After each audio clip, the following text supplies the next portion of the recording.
में देखेंगे हमारा इतिहास और नागरिक जीवन।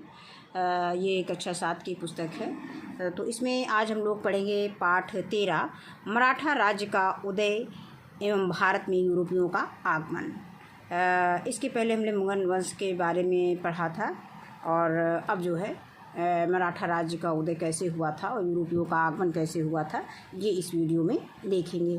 तो सबसे पहले हम पाठ को पढ़ेंगे, इसके बाद हम इसी वीडियो में इसके अभ्यास प्रश्न देखेंगे।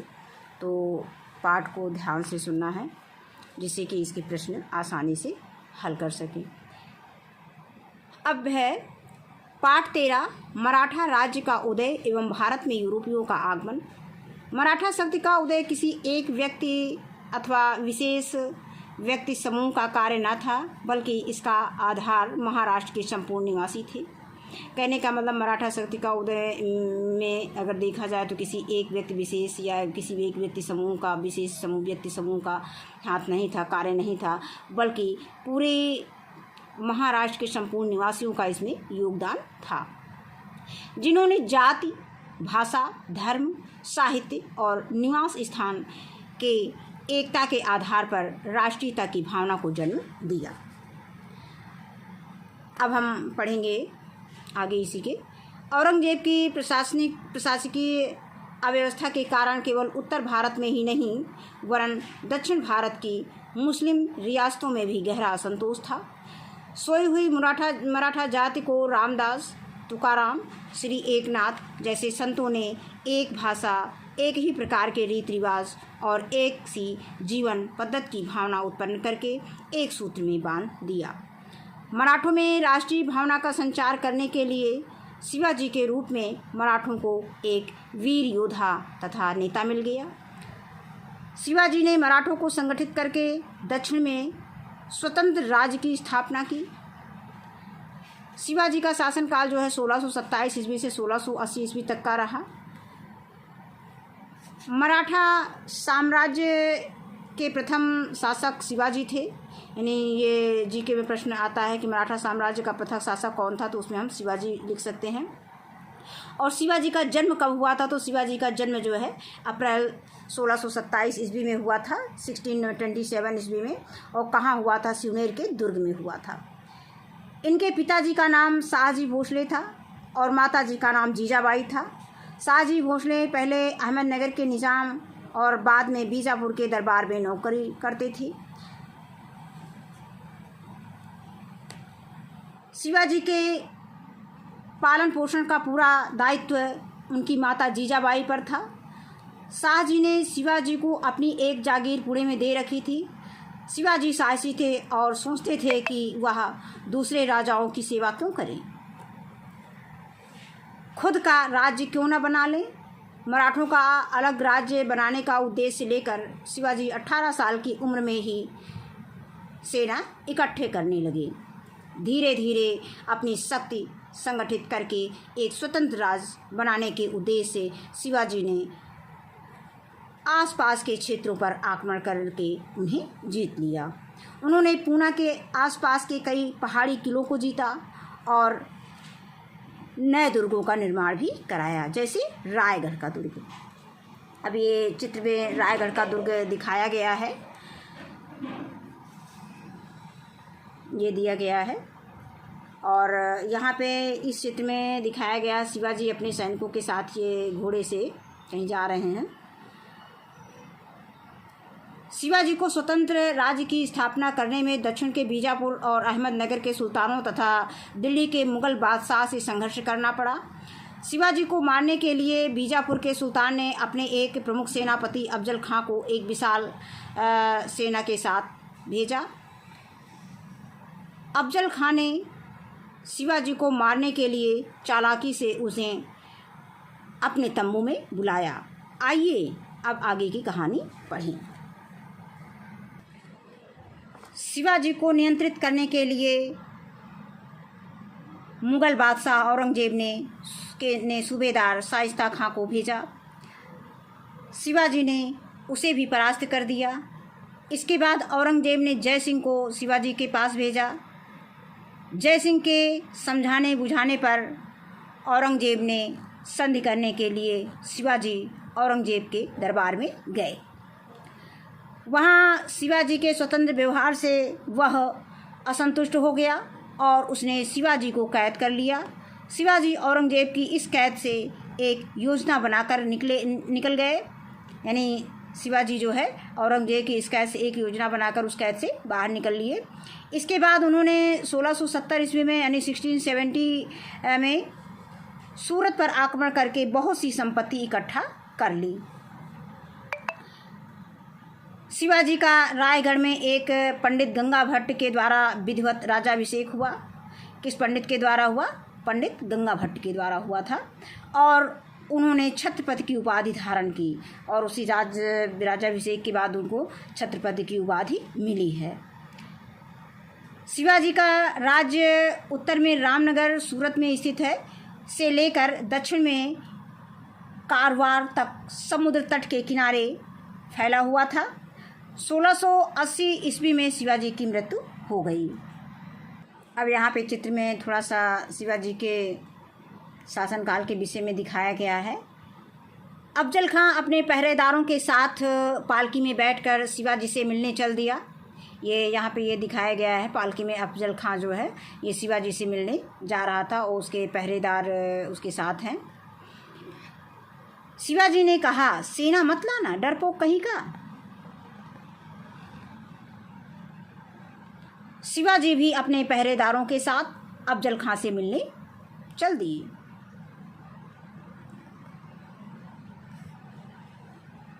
आगे है, अफजल ने शिवाजी को गले लगाया और अपना खंजर शिवाजी को मारने के लिए उठा लिया।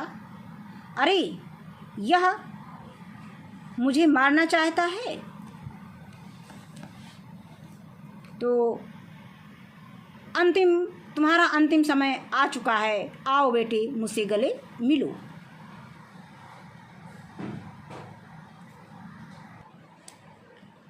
शिवाजी ने खंजर झपट लिया और हाथ में पहने बगनक से अफजल खां के पेट में खंजर घोंप दिया। या अल्लाह! और इस तरह शिवाजी ने अफजल खां को अपनी चालाकी और साहस से मार डाला। अब आगे हम देखेंगे इसमें शिवाजी का शासन प्रबंध कैसे था।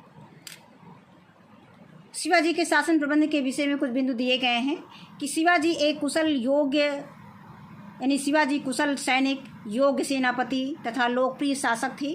शिवाजी ने अपनी योग्यता के आधार पर मराठों को संगठित किया तथा दक्षिण की राजनीति सूझ के चलते पृथक मराठा राज्य की स्थापना की। दूसरा बिंदु दिया गया है कि शिवाजी ने अपने राज्य की व्यवस्था के लिए 8 मंत्री नियुक्त किए।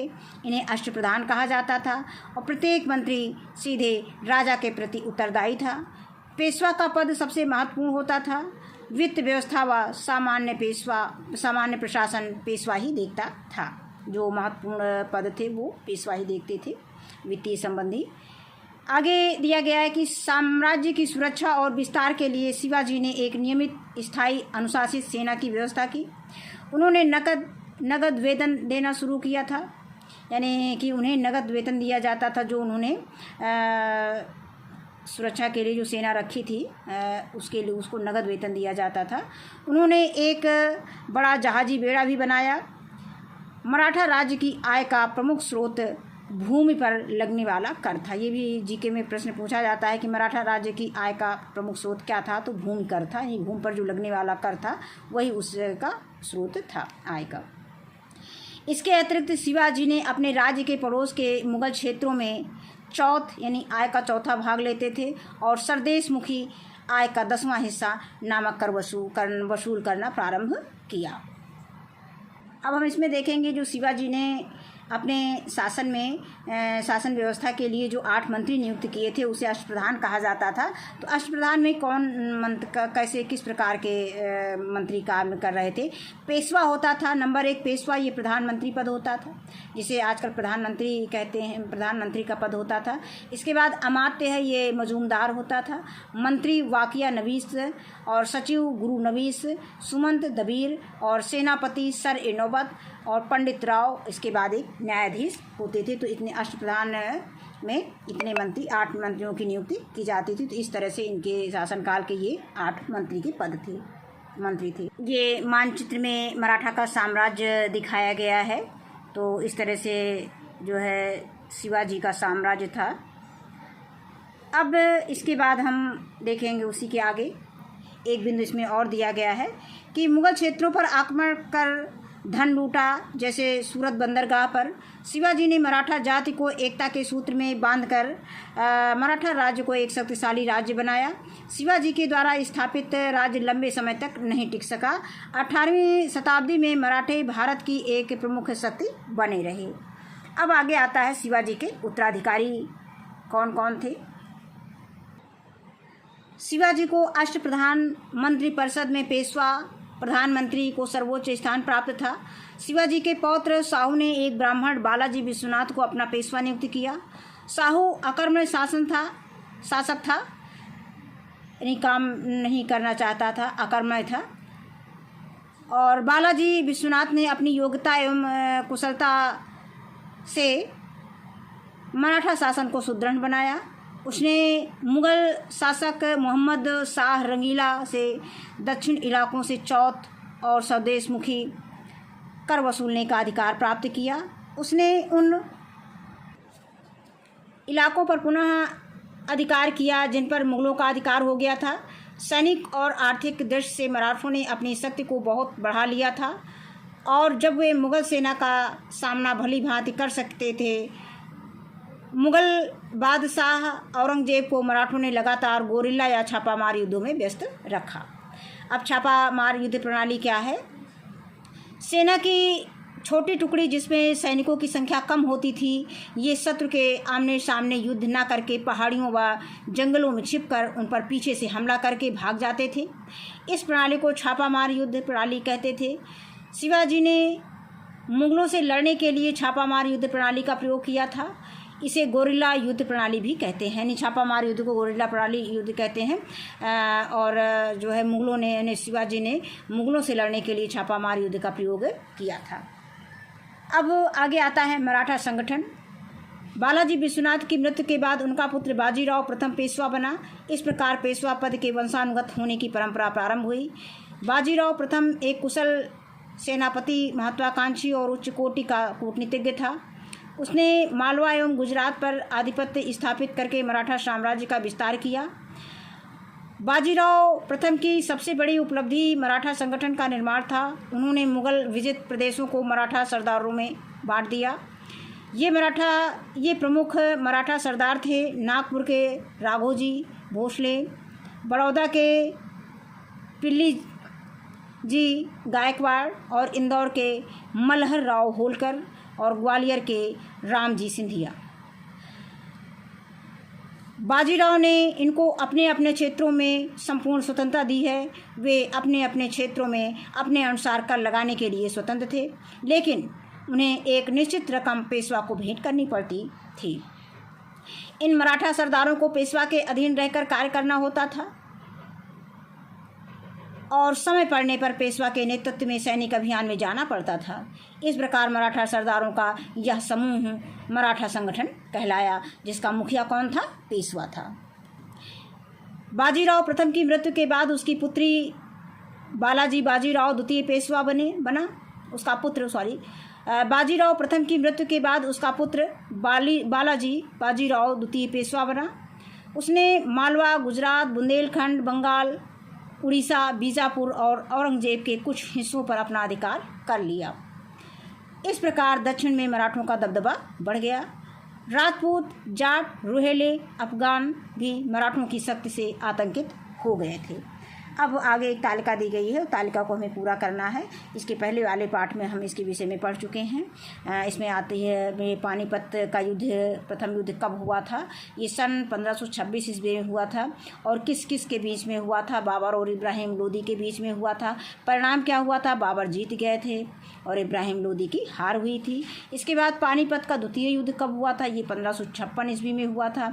ये किसके बीच में लड़ा गया था? किन किन के बीच में हुआ था? अकबर और हेमू के बीच में हुआ था। और इसका परिणाम क्या हुआ? इसमें अकबर की जीत हुई थी और हेमू हार गया था। इसके बाद आता है पानीपत का तृतीय युद्ध, यानी तीसरा युद्ध। मराठों ने पंजाब पर भी आक्रमण कर उसे जीत लिया, जिस पर अफगानिस्तान के शासक अहमद शाह अब्दाली का अधिकार था। अब्दाली ने रुहेले अफगानों की सहायता से पंजाब पर पुनः अधिकार करके दिल्ली की ओर प्रस्थान किया। सन 1761 यानी 1761 में पानीपत के मैदान में मराठों और अब्दाली की सेनाओं के बीच युद्ध हुआ। मराठों को जाट, राजपूत एवं सिख सरदारों का सहयोग नहीं मिला और अहमद शाह अब्दाली विजयी रहा। अहमद शाह अब्दाली की जीत का एक कारण ऊँटों पर रखी घूमने वाली तोपें भी थी, जिन्होंने मराठों को काफ़ी नुकसान पहुंचाया। आगे पानीपत का युद्ध मराठों के लिए घातक सिद्ध हुआ, क्योंकि पंजाब के आक्रमण से अहमद शाह अब्दाली का भारत आगमन हुआ। अब अहमद शाह अब्दाली का भारत आगमन कब हुआ था, तो ये इसमें दिया गया है। अब आगे इस युद्ध में पहली बार मराठों ने छापामार युद्ध पद्धति के स्थान पर खुले रूप से मैदान में युद्ध के तरीकों को अपनाया, जिससे वे अभ्यस्त नहीं थे। यानी खुले में युद्ध करना, आमने सामने मैदान में युद्ध करने के अभ्यस्त नहीं थे। अतः युद्ध में उच्च कोटि के मराठे सैनिकों को अपने जान से हाथ धोना पड़ा। मराठों के पतन से अंग्रेजों को भी साम्राज्य विस्तार का सुअवसर प्राप्त हो गया। इसके बाद है 18वीं शताब्दी में भारत की क्या स्थिति रही। तो 18वीं शताब्दी के प्रारंभ में भारत के विभिन्न भागों में देसी और विदेशी शक्तियों के अनेक छोटे बड़े राज्य स्थापित होने लगे थे।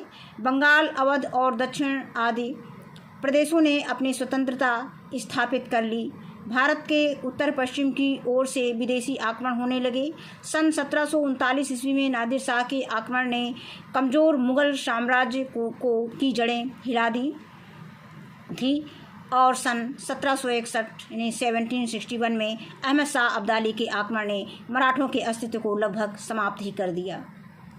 इस समय कोई एक ऐसी शक्ति नहीं थी जो विशाल भारत को एकजुट रख सकती। मुगलों के पतन, मराठों की हार तथा छोटे छोटे राज्यों के आपस की लड़ाई ने यूरोपीय कंपनियों को शीघ्र ही सर्वश्रेष्ठ बना दिया। यानी सब आपस में लड़ने लगे तो यूरोपियों को इसमें एक मौका मिल गया। विदेशी व्यापारी कंपनियों ने भारत की राजनीति में हस्तक्षेप करना प्रारंभ कर दिया। यानी आए थे व्यापार करने के उद्देश्य में और धीरे धीरे वो राजनीति में भी हस्तक्षेप करने लगी। अब इसमें कुछ प्रश्न पूछे गए हैं कि किस मुग़ल शासक ने विदेशी कंपनियों को भारत में व्यापार करने की इजाज़त दी थी।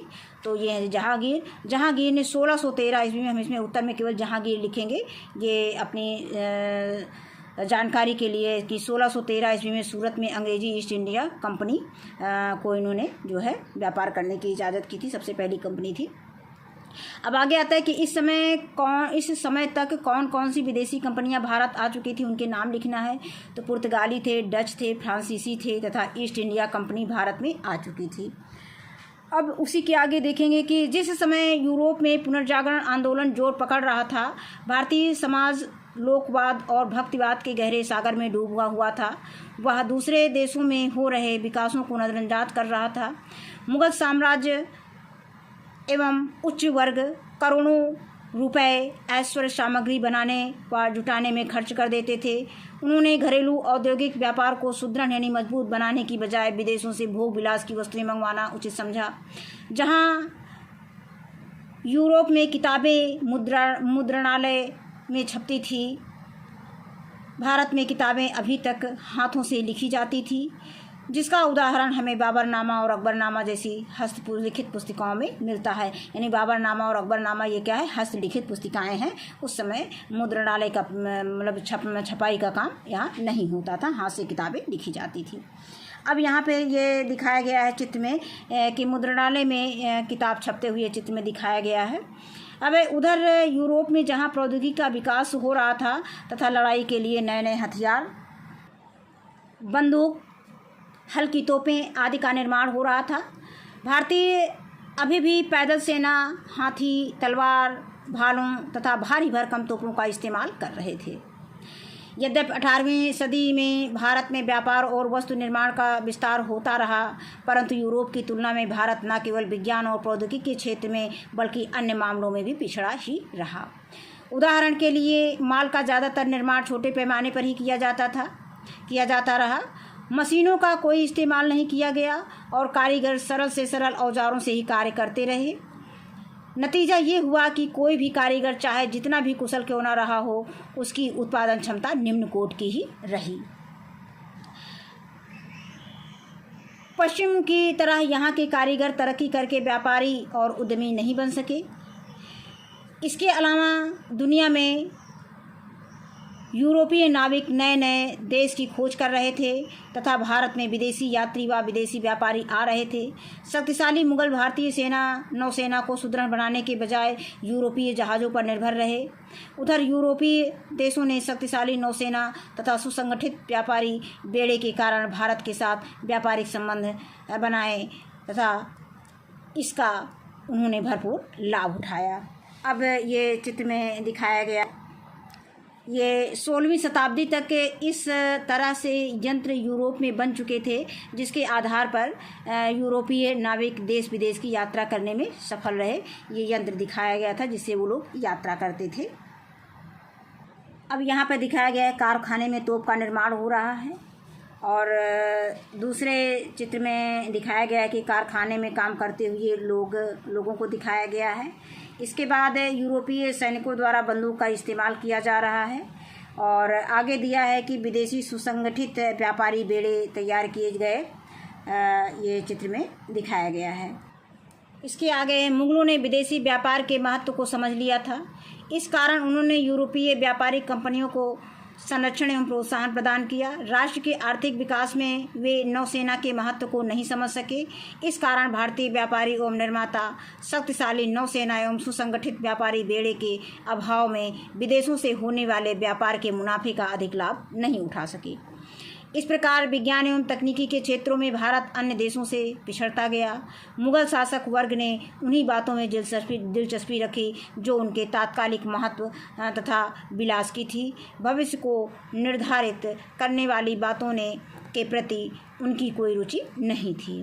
कहने का मतलब कि भविष्य को निर्धारित करने वाली बातों में उनकी कोई रुचि नहीं थी। इसके दूरगामी परिणाम हुए और भारत आने वाले 200 वर्ष तक विदेशी ताकतों की जंजीरों में जकड़ा रहा। यानी 200 वर्षों तक अंग्रेज़ों का शासनकाल भारत में रहा। इसके बाद इसमें ये सूत काटने का कारखाना चित्र में दिखाया गया है।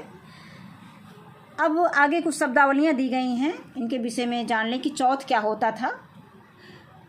मुगल राज्य को दिए जाने वाले कुल लगान का 1/4 भाग जिसको मराठे अतिरिक्त कर के रूप में मराठा राज्य के बाहर के क्षेत्रों से वसूलते थे, उसको चौथ कहा जाता था। इसके बाद है सरदेश मुखी क्या है, संपूर्ण आय का 10वां भाग जिसको मराठे सारे क्षेत्र से वसूलते थे। फिर इसके बाद है अष्टप्रधान क्या होता था, 8 मंत्रियों की एक समिति जो शासन कार्यों से में मराठा शासक को सलाह देने का कार्य करती थी। इसके बाद हम इसके अभ्यास प्रश्न पे आते हैं। तो इसके अभ्यास प्रश्न हमने कॉपी में लिख रखा है, आइए देखते हैं इसको।